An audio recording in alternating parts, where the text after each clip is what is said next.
All right, y'all. What's going on? It's Combo Breaker 99 back with another video. All right, y'all. So I had a few people ask me about this and they wanted to know my thoughts. And I've been kind of busy. I give them my thoughts here and there, but I just wanted to condense them down into one video because I talked about it in some live streams. But yeah, man, I did get around to listening to a bit of Rose Namajunas, her IG live. And I ain't gonna lie, I didn't play all 55 minutes. I know it was like 55 minutes to an hour. I didn't feel like playing that whole thing. Um, I just really wanted to hear some of the key points about the fight, of course. She talked about her finger, the weight, her opponent, and how she felt like she did. So, real quick. So, the finger wasn't broken. I know y'all know that now. It was dislocated. So, I'm sure that did have a factor somewhat in her losing, right?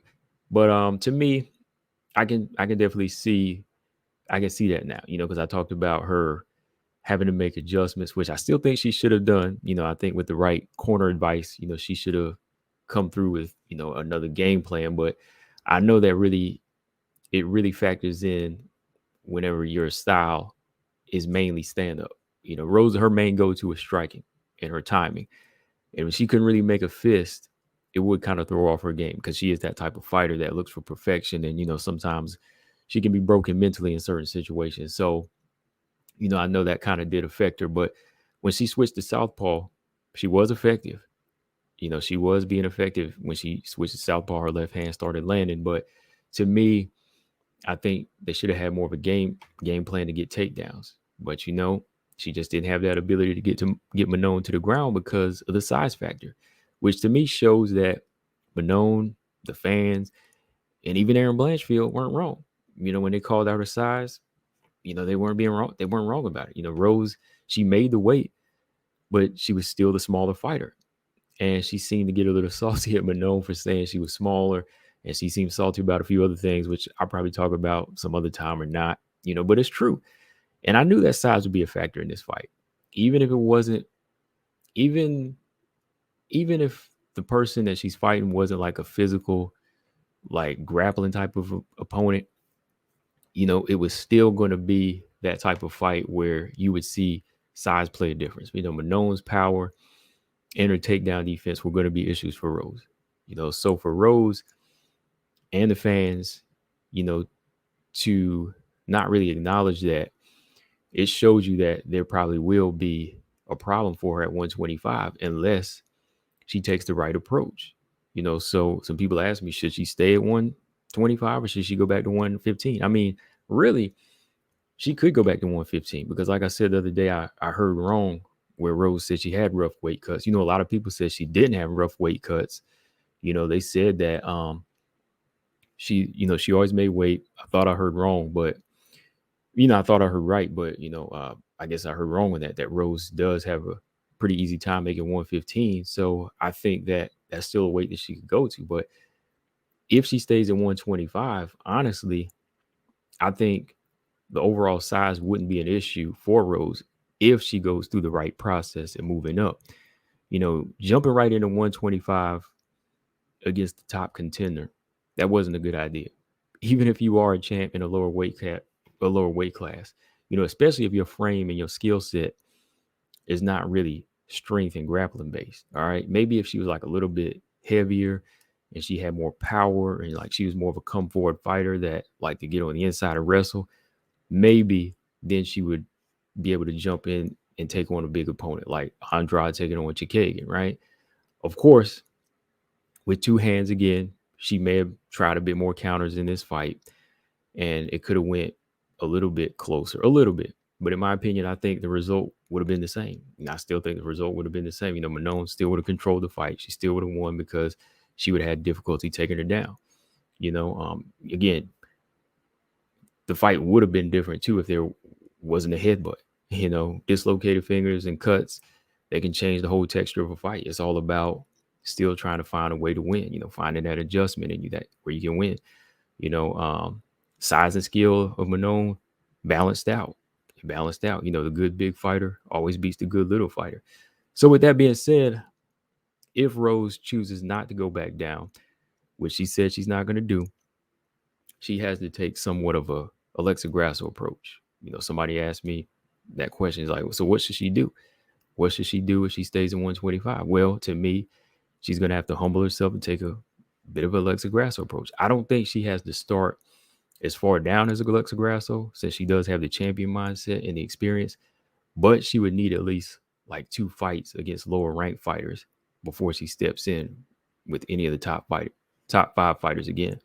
Because Alexa, if you're not familiar, I mean, you should be by now, but Grasso, whenever things weren't really going her way at strawweight, she said, all right, you know what, I'm gonna move up. I'm having a rough time making strawweight, so I'm gonna start from the bottom up, just to kind of work on my craft and also build up the muscle. She took on Jin Yoon Kim first. Then she took on Macy Barber. After Macy Barber, she took on JoJo. Then she took on Viviana Rujo. She wanted another fight just to kind of fill out, but they gave her Valentina, and you know what she said? Hey, I got to bite down and I'm ready for it.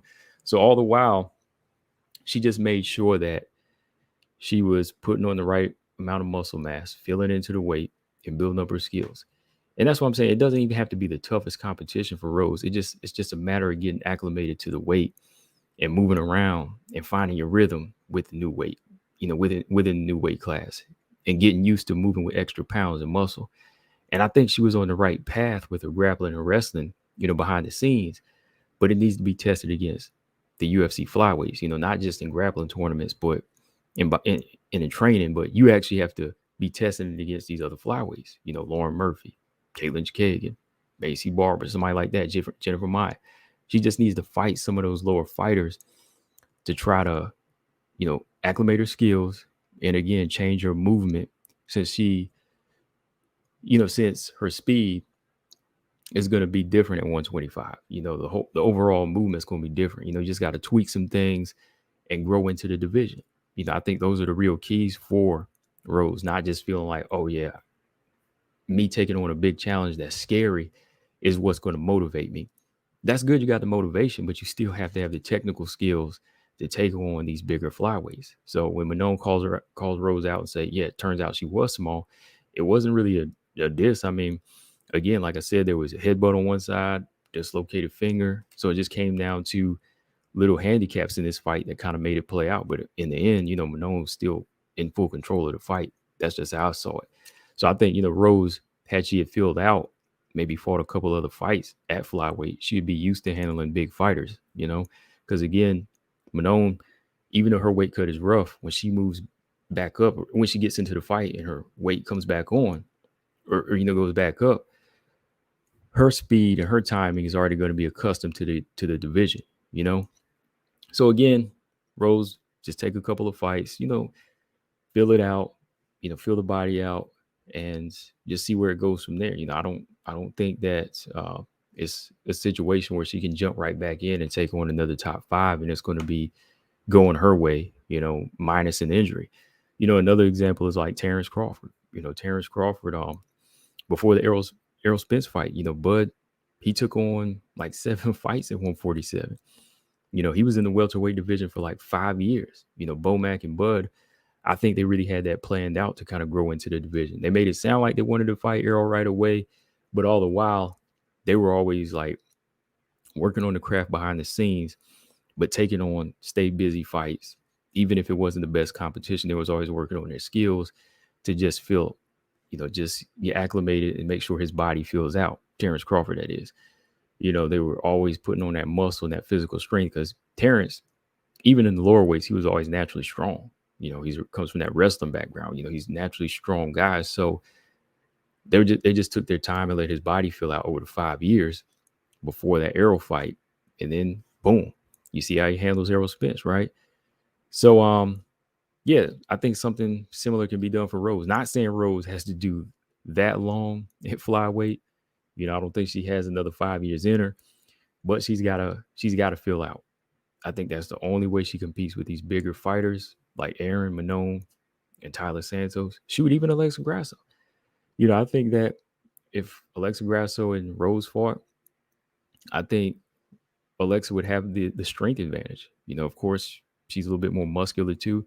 I think she would have the strength advantage and the striking advantage. So, somebody like Alexa Grasso has already, gotten her speed accustomed to the division. You see how she outspeeded and outworked Valentina. Well, Viviana Arujo, but she was able to use her timing and speed against Valentina. So yeah, just looking at that matchup too, I think if Alexa Grasso was to win or lose this rematch, I still think that she would have.